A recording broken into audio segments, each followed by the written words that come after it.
का तेरे बनने में कोई रोल नहीं, फिर तो ये इतनी सृष्टि में भी कोई रोल नहीं, अपन ये मान के चल पड़ते हैं।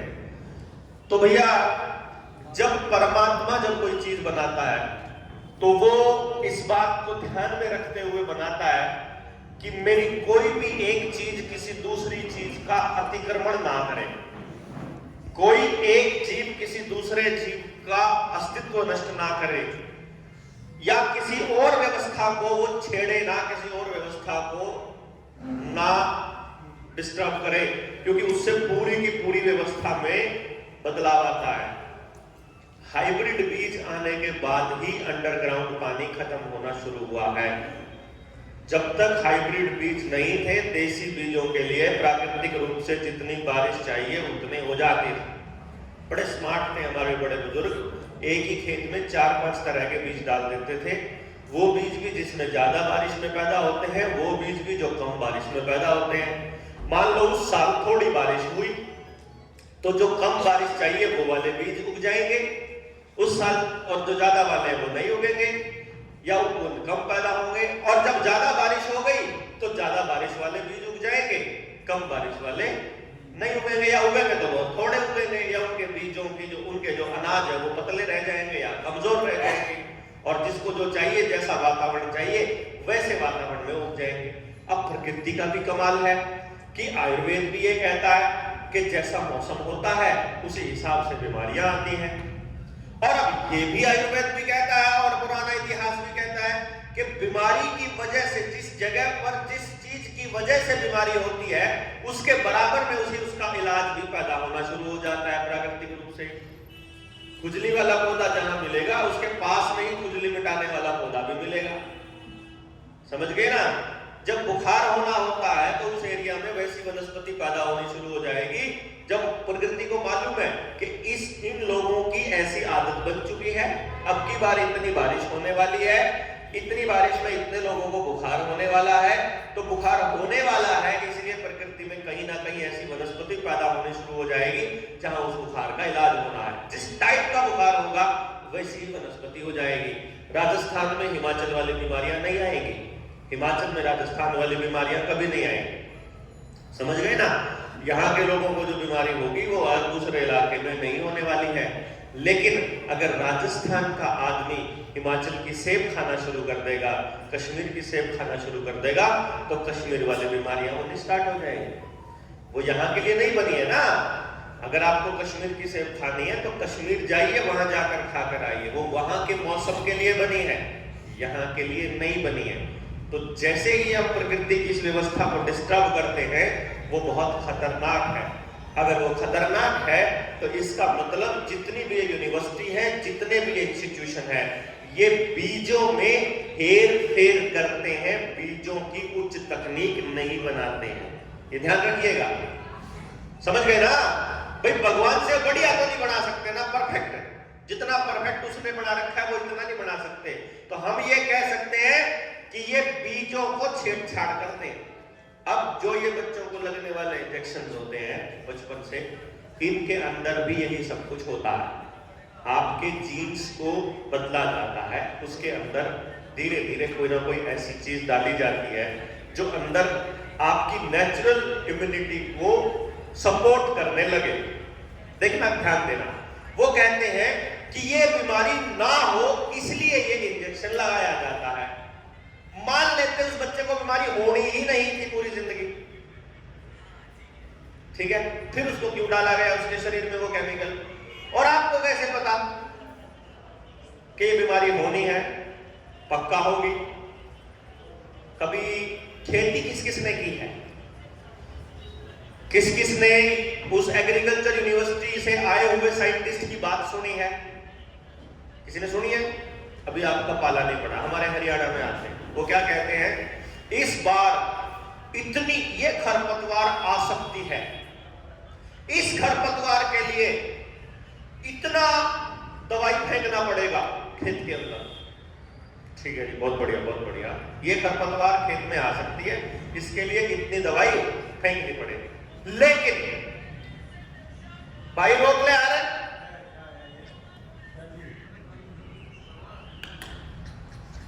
हद्दी हो गई था।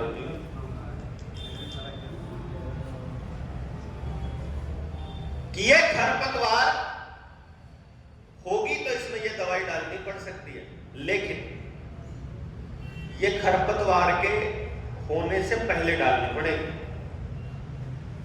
मतलब चाहे खरपतवार हो चाहे ना हो, तुमको ये डालनी ही है। इसी तरह से चाहे आपके बच्चों को बीमारी होनी हो या ना होनी हो, तुमको वो केमिकल उसके शरीर में डालना है, ठीक है ना। चाहे उससे ठीक होना हो या ना होना हो, तुमको उसके शरीर में वो केमिकल डालना है। मतलब अरे इसमें पानी लाना था भगत, आता है तुम्हारा बिना दे दे। समझ गए बात? वो क्या कह रहे हैं, पानी के मैं थोड़ी कुछ और डाटा करें। वो क्या कह रहे हैं कि आपको अपने शरीर में ये केमिकल डालने ही डालने हैं। और प्रकृति का ये कमाल है कि एक बात समझिएगा और इसको हमेशा ध्यान रखिएगा, अगर कोई बदलाव आया है प्रकृति में या आपके आसपास के वनस्पति में या आपके शरीर में, और वो अपने आप आया है प्राकृतिक तरीके से, तो मौसम या तो प्रकृति के पास ऐसा अरेंजमेंट है कि वो उसको ठीक भी कर देगा अपने आप से। लेकिन अगर कोई केमिकल आपके शरीर में डालकर आपको बीमार किया गया है, तो फिर केमिकल से ही आराम आएगा। अब आपको सिर्फ इतना जानना है और मुझे इतना बताना है कि आपके गांव में, राजस्थान है तो राजस्थान में तो मैं ये भी कह सकता हूं कि आज से 10 साल पहले भी लोग बीमार नहीं होते थे, बल्कि इस 2019 से पहले ही बीमार नहीं होते थे। क्यों जी? यहां का आदमी बीमार नहीं देखा मैंने कभी, बहुत कम बीमार होता है। उसके दो बड़े कारण हैं। पहला कारण तो सबसे पहला तो यही कारण है कि तो खुली हवा और प्रदूषण बहुत कम है, खुली हवा खूब है, और रेत आराम से, धूप तगड़ी मिलती है, हाईएस्ट टेम्परेचर भी चला जाता है दिन के अंदर, रात में कभी लोएस्ट भी चला जाता है। तो टेम्परेचर मतलब ऊपर से और नीचले वाले सिरे टच करता रहता है बॉडी, तो बॉडी के अंदर अपने पड़े सारे वायरसेस को अपने आप मारती रहती है। राजस्थान का आदमी बीमार नहीं होता था, हिमाचल का आदमी बीमार नहीं होता था, हरियाणा और पंजाब का आदमी तब से बीमार होना शुरू हुआ जब से उसने खेतों के अंदर पेस्टिसाइड और यूरिया डालना शुरू किया। उसको BP, sugar, kidney, liver, heart की दवाई, मतलब बीमारियां तब होने लगी जब हमारे गांव में आरएमपी डॉक्टर्स आए। समझ गए ना? हमारे गांव में अगर 60-65 साल के किसी आदमी को हार्ट अटैक होता है, तो मैंने इतिहास देखा है, ये वही आदमी था जिसको हर बीमारी में उस आरएमपी डॉक्टर के पास जाके मेरे इंजेक्शन ला देना तो उसी तरह आराम होएगा। जो ज्यादा इंजेक्शन लगवा रहे थे वो ये लोग ज्यादा बीमार होते थे। आज अपने आसपास देखो, अगर आपके किसी बुजुर्ग की उम्र 100 साल हो गई है या 100 से ऊपर है आपकी जानकारी में, तो आप उसकी हिस्ट्री पता करो, वो आदमी होगा जो डॉक्टरों के पास आज तक गया ही नहीं है। समझ गए ना? यानी जो डॉक्टरों से बचा रहा वो जिंदा रहा स्वस्थ रह करके, और जिसने अपने बच्चों को बचपन में पैदा होते ही केमिकल डालने स्टार्ट कर दिए, उनके बच्चे हर दूसरे तीसरे महीने अस्पताल में जाना कन्फर्म है। पहले डॉक्टर आया है, फिर बीमारी आई है गांव में। पहले पुलिस आई है, पुलिस चौकी बनेगी, उसी गांव में नशा सबसे ज्यादा बिकेगा, उसी में अपराध सबसे ज्यादा होगा। जहां पर अदालत आई है, जहां पर कोर्ट खुली है, वहीं पर सबसे ज्यादा मुकदमे हैं। ध्यान देना, पहले कोर्ट खुलेगी, गांव के लोग पंचायत पे भरोसा उसके बाद करना बंद करेंगे। समझ में आ गया? आप जिसने लगवाना है लगवाओ, जिन्हें नहीं लगवाना मत लगवाओ। ये ज्ञान युद्ध है। हमारे पास ऐसे एग्जाम्पल खूब हैं। ये रविंदर बैठा है, 4 साल का तो हो गया तेरा बेटा, 5 का हो गया, 5 का हो गया। आज तक उसने कभी कोई शरीर में केमिकल नहीं डाला, कभी डॉक्टर की शक्ल नहीं देखी, और उसकी ऊर्जा का लेवल चेक कर लेना। कल आप सुनील देखा था, वो ऐसा। हमारे वाला तो भाई प्रीमैच्योर पैदा हुआ था, शुरू में तो बड़ी दवाइयां खाई है, फिर हमने भी बंद करवा दी, पिछले 10 साल से उसने भी नहीं खाई। ठीक है, 27 साल मुझे हो गए, कोई भी दवाई खाए हुए, कोई भी केमिकल। लेकिन ऐसे आपको अपने मोर्चे में सैकड़ों की संख्या में बच्चे मिलेंगे जिन्होंने डॉक्टर की शक्ल नहीं देखी, जिन्होंने नहीं देखी, पहले 4-5 साल तकलीफ में निकाल लिए, उसके बाद वो बीमार भी होना बंद कर जाते हैं। लेकिन क्योंकि खान पान में कबाड़ इतना है, आपकी नमकीन उसके अंदर केमिकल इतने खतरनाक है, कुरकुरे चिप्स ये जितना कबाड़ है आपको उससे भी बचाना पड़ेगा। फिर आपके खेत के अंदर हाइब्रिड ना हो उससे भी बचाना पड़ेगा। अभी कह देंगे हम अपने खेत में तो इस्तेमाल करते हैं, वो तो बिना केमिकल का यूज करते हैं अपने घर में, लेकिन जो ब्रेड खाते हो वो तो केमिकल वाले अनाज का है, जो बिस्किट खाते हो जो नमकीन खाते हो वो तो केमिकल वाले का है। तो अपने को एक पूरा नेटवर्क खड़ा करना पड़ेगा जो केमिकल रहित हो, और केमिकल रहित करने के लिए अपने को इस दिशा में आगे बढ़ना पड़ेगा, तब जाकर के हम वो पूरी व्यवस्था बदलेंगे।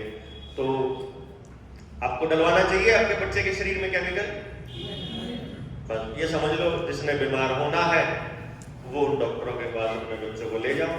प्रेगनेंसी के दौरान जो डॉक्टर्स के पास जाएंगे उनकी डिलीवरी कट के ही होगी। और क्योंकि हम जानते हैं कि भैया नर्स एक दिन क्या कह रही है, बाय चांस हमारा कोई झगड़ा हो गया, हम अस्पताल में गए हुए LMR कटवाने के लिए क्योंकि हमको कंप्लेंट लिखवानी थी, और वहां वो डॉक्टर के साथ वो जो आशा वर्कर थी वो लड़ाई कर रही है, वो उसको बहस कर रही है। वो क्या शिकायत कर रही है, शिकायत पता क्या कर रही है, डॉक्टर साहब मेरे 2 केस खराब कर दिए उस दाई ने। बोले क्या हुआ, उसने गांव में 2 बच्चे नॉर्मल डिलीवरी करवा दी, 2 केस खराब हो गए। डॉक्टर कहता है FIR कराना था उसकी, समझ गए, क्योंकि वो 2 केस थे उसके लिए, उनको पैसा मिलता है इसका, अगर उनको कटवा देते तो बढ़िया रहता। लॉकडाउन में आप डॉक्टरों से बच के रहे ना, इसलिए नॉर्मल डिलीवरी कितनी हुई, 80% डिलीवरी, 80-90% डिलीवरी नॉर्मल हुई, जो डिलीवरीज आजकल जिनके नाम पे काटा जाता है। तो अब आप ज्यादा समझदार हैं, हाँ जी,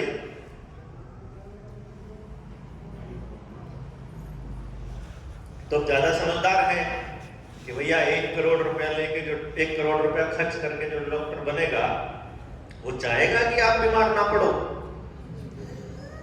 है भाई? हाँ इनको तो बताइए मतलब ये तो दवाइयों का काम करते हैं, इनको मालूम है कि ये खाने से इसमें आराम तो हो जाता है लेकिन 2 बीमारियां और होती है, उन 2 बीमारियों की फिर बढ़ती है, और इनको पता होता है 5,000 रुपए पर दाई लेती है पर के समझ गए? हाँ जी, क्लियर हुआ पॉइंट? बस ये था, बाकी आप खुद समझदार। नेक्स्ट क्वेश्चन इन रोक दे, अगला एक क्वेश्चन का एक वीडियो बना, ठीक।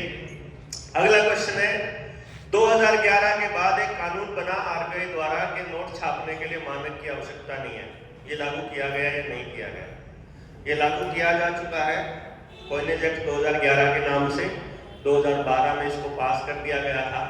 हमने सरकार से पूछा कि इसमें क्या कार्रवाई हुई है, जिस प्रकार से हर कानून को लाते हैं जब हम देश के अंदर, खास तौर पे अगर मनी बिल है तो जब उसको लाया जाता है तो उसके ऊपर पूरी बहस होती है। उस बहस में सत्ता पक्ष ने क्या दलील दी और विपक्ष ने क्या दलील दी, तो आपको जानकारी जान करके बड़ी हैरानी होगी कि मनी बिल के ऊपर भारत के इतिहास में बहुत कम उदाहरण आपको मिलेंगे कि कोई बहस हुए बिना कोई कानून बन गया, कोई कानून बन गया, कोई भी बहस हुए बिना। ना सत्ता पक्ष ने कुछ कहा ना विपक्ष ने कुछ कहा, बस एक कानून आया और वो पास हो गया। कमाल है ना? तो मतलब इसको चैलेंज करना बड़ा जरूरी है कि नहीं जरूरी है? ये भी बड़ा जरूरी है। दूसरा, जिस व्यवस्था परिवर्तन की बात हम कर रहे हैं उसके लिए हमें जमीन पर उतरकर आंदोलन करना पड़ेगा। हमारे पास समय बहुत कम है और परिवार का पेट भी भरना है। इसके लिए हम कब तक जमीन पर आंदोलन करेंगे और इसके लिए हमारी क्या तैयारी है? अभिषेक शर्मा जी का ये सवाल है। शर्मा जी जो है वो हमसे तैयारी पूछ रहे हैं। अब अगर हम यहाँ ओपन में सरकार को सारी तैयारियां बता दें तो सरकार अपनी तैयारी कर लेगी। मतलब ये कह रहे हैं कि आप हमको भी बताओ, सबको बताओ क्या तैयारी है। नंबर 2, मैं समझ गया, मैं आपकी बात भी समझता हूँ, इतना पागल नहीं हूँ, यही सिद्धांत हूँ। सवाल ये है, समय बहुत कम है वाली बात है। समय कम नहीं है, समय कभी कम नहीं रहा हमारे पास। बस ये है कि यदि हम आज लड़ना शुरू कर देते हैं जमीन पर थोड़े बड़े स्तर पर, तो आज हमें व्यवस्था को बदलने में कम समय लगेगा। 2024 का चुनाव होने के बाद जब सरकार के पास पावर फिर से इकट्ठी हो जाएगी, फिर हमारा जोर थोड़ा ज्यादा लगेगा। जब हम पूरी तरह से गुलाम हो जाएंगे, फिर थोड़ा और ज्यादा लगेगा। मतलब समय कम नहीं है, समय खूब है अपने पास, क्या दिक्कत है भाई। अगर भगत सिंह ने सोच लिया होता कि मैंने अपने ही जीवन काल में इस देश को आजाद करना है, तो वो कभी भी अपना बलिदान नहीं दे पाता। वो अगर ये सोचता कि मुझे इसी जीवन काल में करना, उनको ये मालूम था कि भाई इसके लिए बलिदान देना होगा। आजादी अगर इतनी सस्ती चीज होती ना मेरे दोस्तों, तो हम सब लोग आजाद महसूस करते। जब आप आजाद होना शुरू होते हो ना, सबसे पहले आपको वहां विरोध झेलना पड़ता है जहां आप काम करते हो। फिर आपको विरोध झेलना पड़ता है जो आपके परिवार में साथ रहते हैं, फिर अपने दोस्तों में, फिर अपने रिश्तेदारों में। आपको हर जगह से विरोध झेलना पड़ता है आजाद होने के लिए। फिर आपको पुराने सारे बंधन तोड़ने पड़ते हैं। केमिस्ट्री का कोई स्टूडेंट है क्या? केमिस्ट्री का स्टूडेंट होगा जो साइंस पढ़ता है, उसको मालूम होना चाहिए कि नए बंधन केवल तब बनते हैं जब पुराने बंधन टूटते हैं।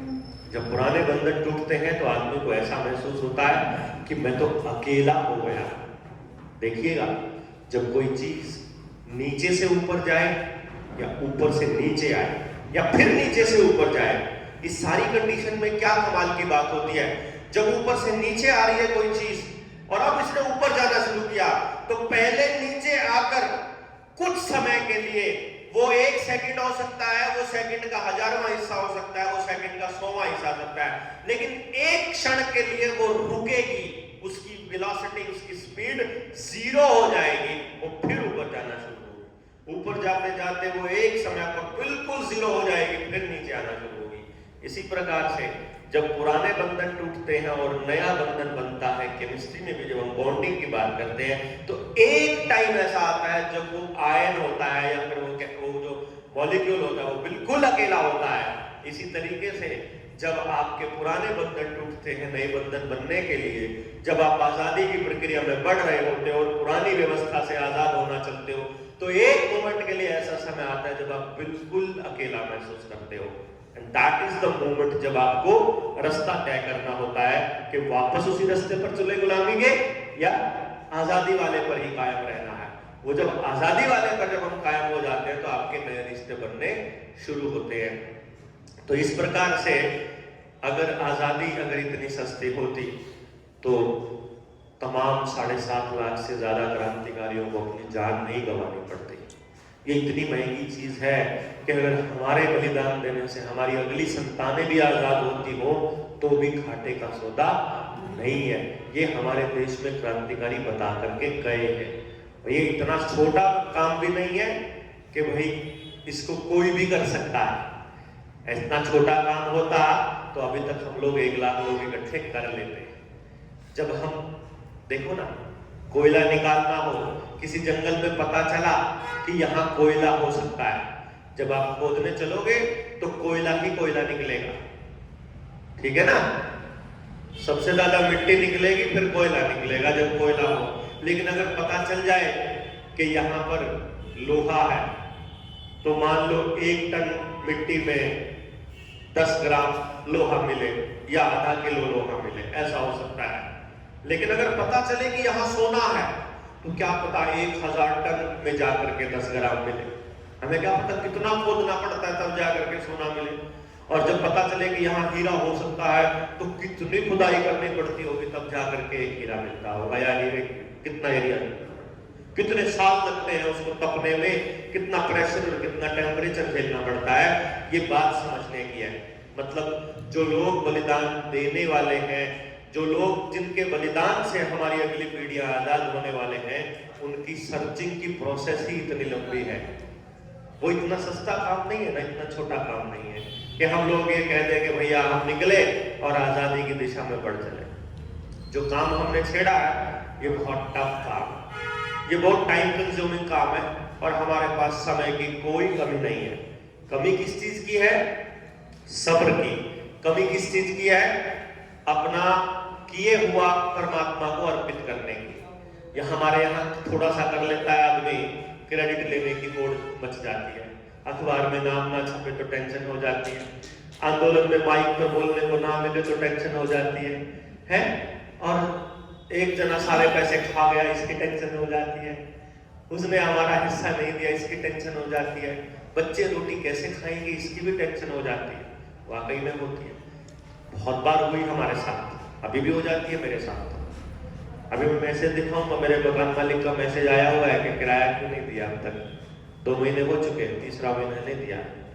हमारा उसूल है संगठन के पैसे से अपने बच्चों को कुछ भी नहीं खिलाएंगे, मतलब संगठन के पैसे से टॉफी भी नहीं खिलाएंगे, वो समाज का पैसा है, अपनी मेहनत से कमाएंगे। अब अपनी मेहनत से कब कमाएंगे? टाइम मिलेगा तो ही तो कमाएंगे। अब कई बार टाइम नहीं मिलता। शुरू में जब मोर्चा बनाया 8-8 महीने तक नहीं काम किया गया, नहीं कमाया गया, भूखों मरने की नौबत आ गई, घर से बीवी का फोन आया, नहीं बस की बात है शहर में रखना, चंडीगढ़ जैसे शहर में रखना, तो हमें घर छोड़ा। या मकान मालिक रोज आके बैठ जाता है कि किराया लेके जाऊंगा, क्या करते? चलो भाई करेंगे थोड़े दिन की छुट्टी लेके, परमात्मा मदद कर भी देता है। इसलिए ये समस्या आएगी, इसको मैं समझता हूं। फिर हमारे साथियों ने कहा कि जो लोग समाज में लड़ने चलते हैं इनकी कुछ व्यवस्था करें। मैंने कहा कैसे करें? कि समाज से जो दान लिया है इनके घर में थोड़ा थोड़ा कुछ पैसा पहुंचा दें। तो मैंने एक ही सवाल होता है, किराए का आदमी तो क्रांति नहीं करता, जो आदमी अपने बच्चों को खाना नहीं खिला सकता वो समाज की क्या लड़ाई लड़ेगा? है इतनी हिम्मत तो होनी चाहिए ना। अरे तो आपको इतना परिवार दे दिया कमा करके, एक हुनर नहीं है आपके पास, कोई सामान लेकर नहीं बेच सकते, इतने कस्टमर ही तो बैठे हैं, सबका नंबर लो, ईमानदारी से प्योर चीज बांटो। ये पट रखा हुआ है, जिसको चाहिए ले लेना। अरे दूध लेकर के उसका खोआ निकाल के बेचने शुरू करोगे तो इतनी बर्फी बिक जाएंगी, इतने कस्टमर बैठे हुए हैं। बाय कोरियर से सर्विस भेजो, कोरियर का पैसा अपनी जेब से नहीं लगता, जो प्रॉफिट है मार्जिन निकाल के घर में बेचना स्टार्ट करो। क्यों जी? शहद तोड़ के बेचना शुरू कर दो, असली किसी भी चीज का, दालों का व्यापार चालू कर दो, सबको चाहिए ना। और किसी को कुछ नहीं होता है तो बिना इंजेक्शन लगे हुए बच्चे नहीं मिलते आजकल, मैट्रिमोनियल खोल दो, है?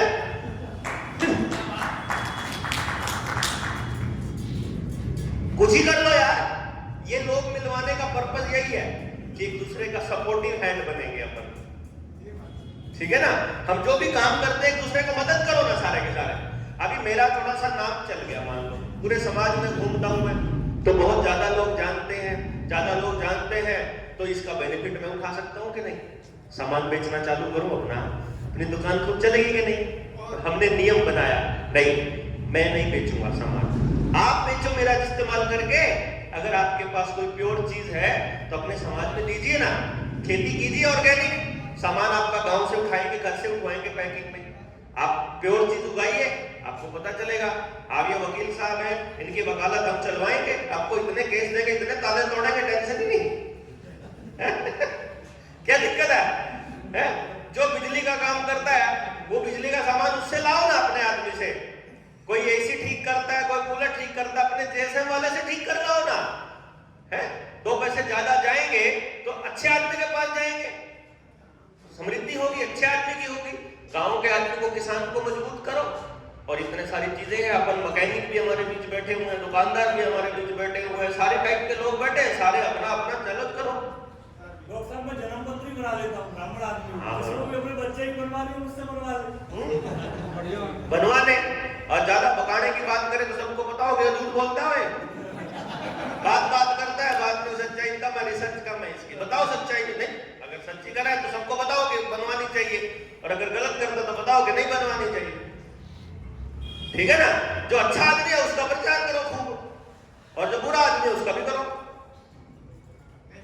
उसका खूब प्रचार करो, है ना। तो अपने को ये एक इस तरह से ये एक चीज है, ये आंदोलन बेसिकली व्यवस्था परिवर्तन का है ना, व्यवस्था से व्यवस्था लड़ेगी। जैसे एक सवाल इसी में ऐड करता हूं मैं आपको, एक सवाल था इसी के अंदर, चलो बाद में करेंगे, छोड़ो अगला करें।